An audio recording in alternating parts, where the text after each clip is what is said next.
네, 사내 연애로 결혼을 했다는 김 씨 부부. 나이는 동갑이지만 입사가 조금 더 빨랐던 김 씨가 직급도 연봉도 높았습니다. 집안 형편이 비교적 넉넉한 김 씨와 달리 아내의 부모님은 신혼집 마련 자금을 보태줄 형편은 아니었다고 합니다. 그래도 아내는 공무원으로 일하며 꽤 많은 돈을 저축해뒀고 두 사람은 가진 돈을 모두 합쳐서 공동 명의로 신혼집을 마련할 수 있었다고 합니다. 그런데 얼마 전 김 씨 부모님이 재산을 미리 정리한다며 작은 상가를 한 채 증여해주기로 했는데요. 아내가 신혼집과 마찬가지로 증여받을 상가 역시 공동 명의를 요구합니다. 그러나 김 씨 부모님은 공동 명의로 할 경우에는 상가를 증여해줄 수 없다라고 합니다. 부모님께 증여받은 부동산을 공동 명의로 해달라는 아내의 요구 들어줘야 하는 걸까요? 자, 오늘 소개된 사연은 한 언론사에서 소개한 사례를 각색한 내용입니다. 자, 지금 표상형님이 사건 마냥 너무 좋은데 소개되는 내용들이 너무 우울하다고 그러시는데, 자, 지금 이 시간부터는 조금 분위기를 바꿔보겠습니다. 자, 일단 이수진 기자 얘기를 듣고 보니까 증여는 해주겠다. 그런데 공동명의는 이건 절대 안 된다. 자, 그렇다면 일단 시부모님과 이 며느리 사이에 평소에 약간 좀 갈등이 있었구만 이거. 에?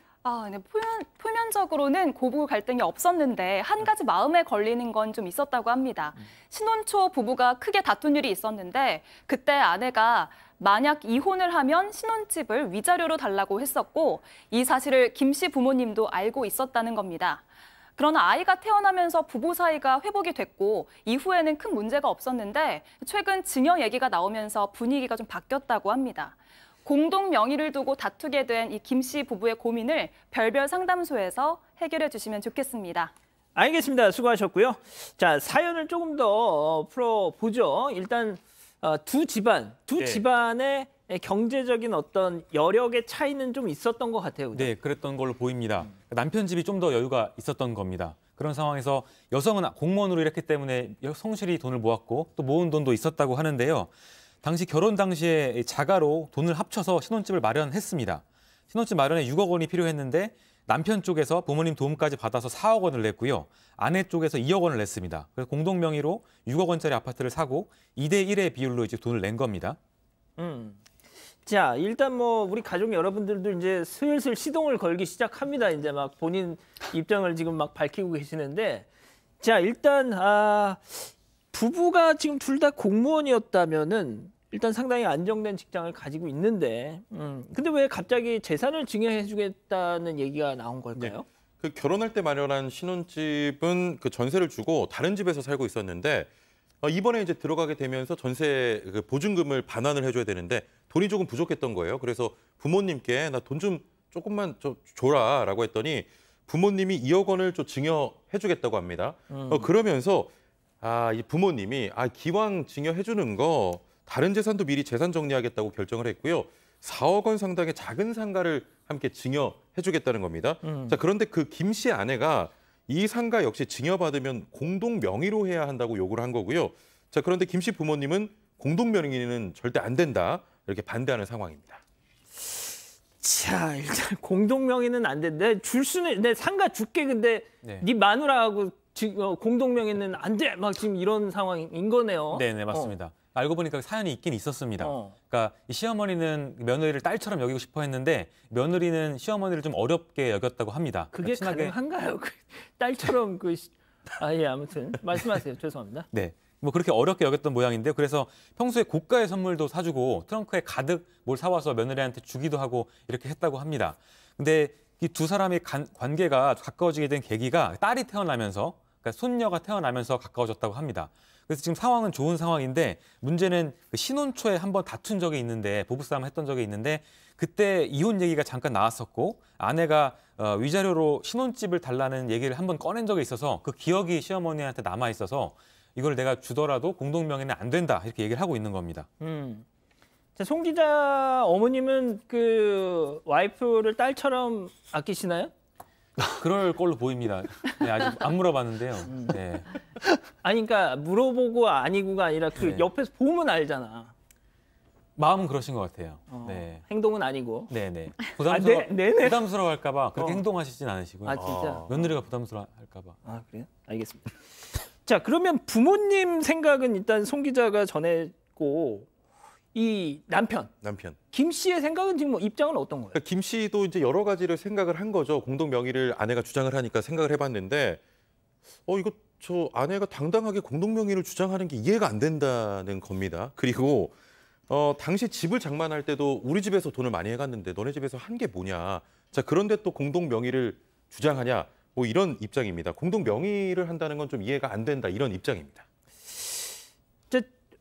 어떠세요? 이게 좀 뭐 저는 결혼을 안 해봐가지고 이거 뭐라고 뭐 제가 뭐 좀 근데 저는 그냥 조금 이 며느리가 좀 너무하다는 좀 욕심쟁이 같다는 생각이 드는데.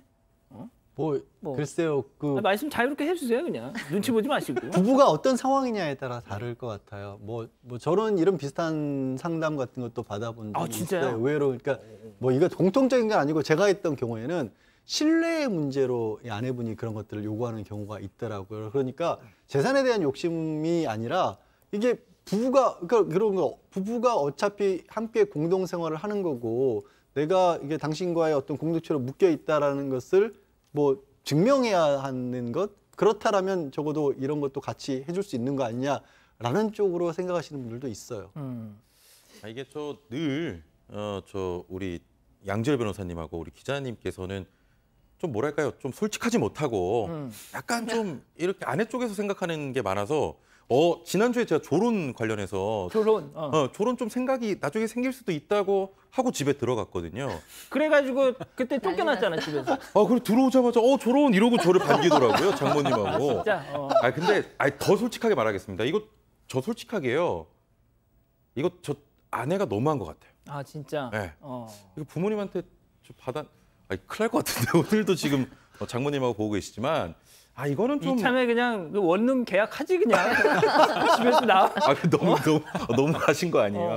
아무튼 이거는 조금 저는 아내 입장은 이해가 안 된다고 생각합니다. 그렇군요. 자, 소장님도 한 말씀 하셔야죠. 근데 사실 저도 여자다 보니까 이제 초록은 동색이라고 여자 편을 좀 들고 싶기는 한데 사실 요즘은 이제 여성들도 다 이제 우리 사건반장 같은 프로를 많이 봐서 법을 잘 알아요. 그래서 기여가 전혀 없는 재산에까지 그 욕심을 내거나 그러신 분들 많지 않은 것 같아요. 그래서 저도 이거는 조금 여자분이 과한 요구다라는 생각이 드는데 다만 이제 이런 생각이 좀 들었어요. 이 여자분 같은 경우에는 좀 본인의 이제 친정도 좀 경제적으로 여유가 있지는 않고 본인도 이제 모아놓은 모든 걸 다 이 결혼 생활을 위해서 투자를 했잖아요. 그렇기 때문에 이 결혼이 내 삶의 모든 전부가 된 거죠. 근데 맨 처음에 이제 이혼 얘기가 처음에 나오고 이러니까 이러다가 이혼을 하면 나는 어떻게 되는 거지? 뭐 이런 불안함이 생겼을 수도 있을 것 같아요. 그래서 자꾸만 이혼을 하면 이 집 나 줘야 돼. 나 그다음에 이 건물도 공동 명의해야 돼. 이런 게 그러니까 이혼을 할 때를 진짜 대비하는 것이 아니라 그만큼 이혼을 하거나 우리가 분리되지 않았으면 좋겠다라는 바람을 나타내는 건 아닐까. 자, 지금 김경진 님이 그냥 결혼하지 마. 딱 제가 이래서 결혼을 주저하게 됩니다. 진짜. 제가 이 사연에 달린 댓글 몇 개를 소개해 드릴 테니까 말씀하시고 싶으신 분이 있으면 자연스럽게 그냥 끼어드세요. 정신 차려요. 그런 배우자하고 무슨 미래를 설계합니까? 라는 분이 계셨고 시가에서 해준 거 절대 입 밖에 내지 마세요. 부부 사이가 계속 좋을 것 같죠? 아니거든요. 예. 그리고 또 이런 얘기 있어요. 이건 약간 좀 며느리 입장인데 시부모가 땅 증여해주고 시부모 간섭 심해질까 봐 난 오히려 이걸 거절했다. 그런 사람들 꽤 있어요 요즘. 나는 받지도 않고 예. 그렇다고 의무를 너무 많이 부과받지도 않고 뭘 받지도 않고 너무 많이 해줘야 되기도 싫다. 나는 별로 안 받고 싶다 이런 분들 꽤 있어요. 진짜군요. 집안마다 사정마다 다 달라요. 이걸 어느 쪽으로 일률적으로 말씀드릴 수 있는 문제는 아닌데 문제는 이제 보는 저희 사건 매장 보시는 분들 중에는 예비 고객분들이 좀 꽤 있으신 것 같습니다. 누구의 고객이요? 아니 뭐 아니 그러니까 제가 저번에도 말씀드렸다시피 방송 중에 영업하지 마세요 진짜. 아니 제가 뭐라 그랬어요? 그냥 그랬다는 거 제 영업은 아니에요. 이혼을 잘 시켜주는 변호사로 좀 유명하더라고요. 그러니까 이거 방송가에서 유명하잖아요. 또. 이혼 전문 변호사. 방송에서는 제가 이혼 전문으로는 거의 활동 안 하죠. 물론 그렇긴 하죠. 자 그러면은 이쯤에서 별별 상담소 오늘의 궁금증 짚어보죠. 자, 증여받은 부동산 공동명의 요구하는 아내, 이 아내의 요구 들어줘야 되느냐입니다. 자, 뭐 좀 변호사님께서 정리를 좀 해주시죠. 뭐. 그냥 아까 말씀드린 것처럼 가정마다 다 사정이 다를 수 있기 때문에 일단 원칙만 그냥 법적인 원칙만 말씀을 드릴게요. 이것도 잘 모르시는 분들이 계신데 우리 법은 부부 별산제를 원칙으로 하고 있습니다. 그러니까 무슨 말이냐면 결혼 전부터 자신이 가지고 온 재산이라든가 아니면 결혼 후라고 할지라도 뭐 살아가면서 자기 이름으로 얻은 재산들 있지 않습니까? 그건 각자 관리하는 게 원칙이라는 거예요. 근데 이 생각들을 잘 못하시죠. 그래? 그럼 내 급여 통장을 안 사람이 다 가지고 있는 건 잘못된 거야 라고 생각할 수도 있는데 그건 본인이 맡겼으니까 그렇게 된 거예요. 원칙은 각자 관리할 수 있다는 게 법이고 의무적으로 공동명의로 해야 할 필요는 없습니다. 왜냐하면 이건 자신의 부모님으로부터 자기가 받은 거기 때문에. 다만 시간이 또 흐르잖아요. 이렇게 받은 뒤에 시간이 오래 흐르고 나면 그 다음 한 10년, 20년이 지나면 이게 또 고유재산이라고 계속 유지되는 게 아니라 이거 혼인 공동생활에 쓰인 재산이네가 되면 또 뭐 명의를 공동으로 하지 않더라도 사실상 부부 공동 재산으로 변하기도 합니다. 송 기자 뭐 자꾸 뭘 적고 있는데 뭐 할 말 있어요? 아니요, 그건 아닌데. 그러니까 이런 혹시 집에서 연락 왔어요? 아닙니다. 빨리 말 좀 해봐. 네. 좀. 아니 그러니까 뭐 법적인 해결 이런 걸 떠나서 좀 그 감정적으로 좀 서로 서운하게 되지 않을까라는 생각이 들어요. 그러니까 남편 입장에서는 뭐 일단 이혼까지 생각하고 공동을 하자는 거냐 뭐 이런 생각이 좀 들 것 같고 아내 입장에서도 좀 서운할 것 같고 그렇습니다. 괜히 물어봤네요. 예. 아무튼 소장님, 네. 좀 마무리 말씀 아무거나 좀 해주세요. 근데 저는 송 기자 얘기가 좋다고 생각을 해요. 왜냐하면 이제 우리가 돈리 문제로 이 문제를 바라보면 되게 사이도 어긋날 수 있고 괘씸할 수도 있을 것 같아요. 정말 욕심 많다 이렇게 생각할 수 있는데 왜 이런 얘기를 부인이 하고 왜 이 부분에 대해서 남편이 불편하지? 라는 생각을 하면 아직까지는 결혼한 지 별로 안 돼서 그렇지만 그런지 정말 우리는 하나 나라는 것에 대한 어떤 신뢰의 문제일 수도 있어서 이게 이제 너무 이제 돈 문제로만 문제를 하면 더 사이가 어긋날 수 있으니까 좀 깊이 서로를 이해할 수 있는 그런 계기가 있었으면 좋겠네요. 너무 모범답안이죠? 그런 것 같습니다. 자, 아무튼 뭐 문제 있으신 분들은 우리 양 변호사님께 좀 연락을 한번 해보시죠. 저는 그런 얘기 한 적 없어요. 알겠습니다. 자, 별별 상담소 이렇게 마무리하고요.